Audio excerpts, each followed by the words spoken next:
প্রথমেই জানিয়ে দিব বিএনপি নেতা ইশরাকের বাড়ি থেকে ৬০০ কোটি চাঁদার টাকা উদ্ধার করল সেনাবাহিনী। এবং সর্বশেষ জানিয়ে দিব বিএনপির নেতা ইশরাকের ঢাকার বাসা থেকে তাকে আটক করেছে সেনাবাহিনীর সদস্যরা।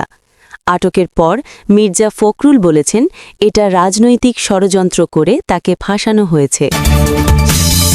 এতক্ষণই শুনছিলেন সংবাদ শিরোনাম, এবার বিস্তারিত।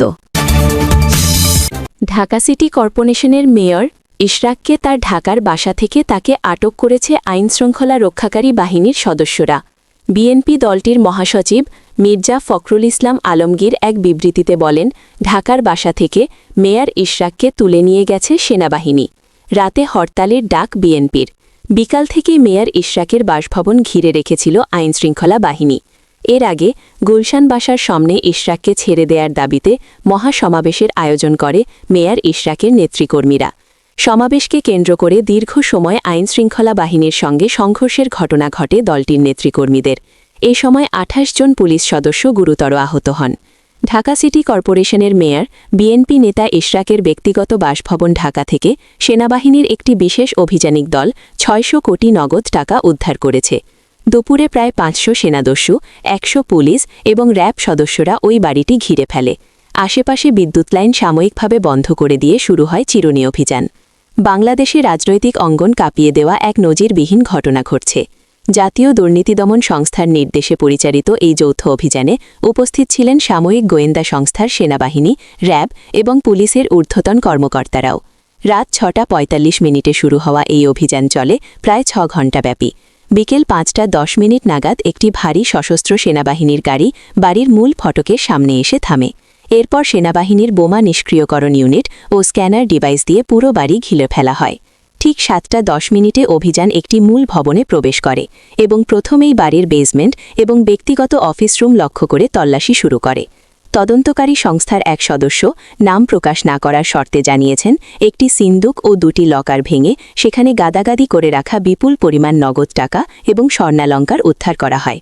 উদ্ধারকৃত অর্থ বিশেষ নিরাপত্তার মধ্যে বাংলাদেশ ব্যাংকের বিশেষ ফোর্সের একটি গাড়িতে করে নিয়ে যাওয়া হয়। সব মিলিয়ে হিসেব অনুযায়ী প্রায় ৬০০ কোটি টাকা পাওয়া গেছে বলে প্রাথমিকভাবে নিশ্চিত হওয়া গেছে।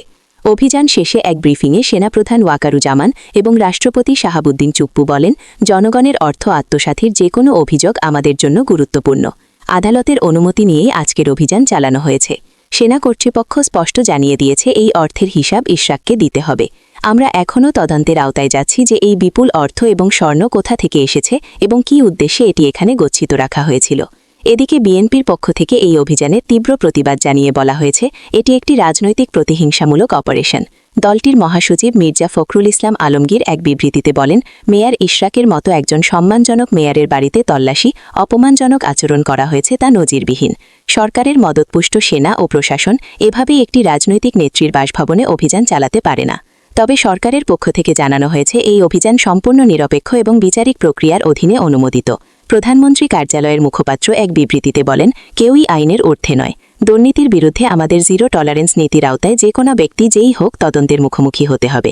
আর সেই প্রভাব সাধারণ মানুষের মধ্যে ছড়িয়ে পড়তে শুরু করেছে। ঠিক রাতের সময় আনুষ্ঠানিকভাবে ঘোষণা আসে, বিএনপি দল সন্ত্রাসী দল। এই দলকে স্থগিত করা হয়েছে এবং যে কোনো সময় নিষিদ্ধ করা হবে। তার ঢাকার বাসা থেকে গ্রেফতার করা হয়। রাজনৈতিক বিশ্লেষকরা মনে করছেন, এই অভিযান দেশের রাজনীতিতে নতুন উত্তাপ ছড়াবে। নির্বাচনকালীন তত্ত্বাবধায়ক সরকারি সূত্রে বিএনপি এবং ক্ষমতাসীনদের টানাপোড়েনের মধ্যে এই অভিযান নতুন করে উত্তেজনা সৃষ্টি করল। একই সঙ্গে এই অভিযানকে ঘিরে বিএনপি কর্মীদের মধ্যে চরম ক্ষোভ এবং হতাশা বিরাজ করছে।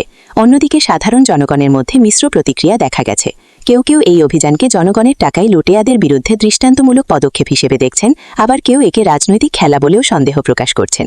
ঢাকা বিশ্ববিদ্যালয়ের রাষ্ট্রবিজ্ঞান বিভাগের অধ্যাপক ড রাশিদুজ্জামান বলেন, এমন সময় এমন একটি অভিযান দেশের রাজনৈতিক অঙ্গনে বহুমাত্রিক প্রতিক্রিয়া তৈরি করবে।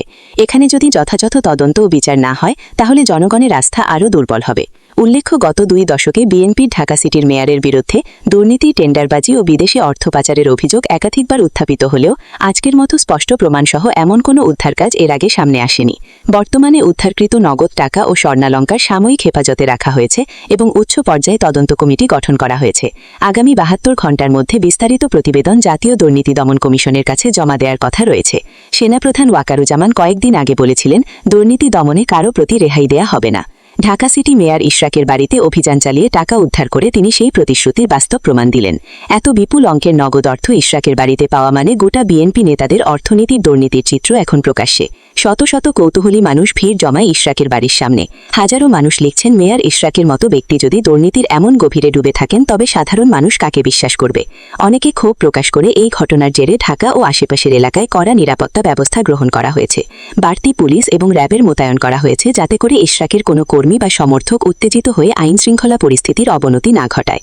দেশবাসী এখন তাকিয়ে আছে এই উদ্ধার অভিযান পরবর্তী বিচারিক প্রক্রিয়া কিভাবে পরিচালিত হয় এবং এর পেছনে প্রকৃত সত্য বেরিয়ে আসে।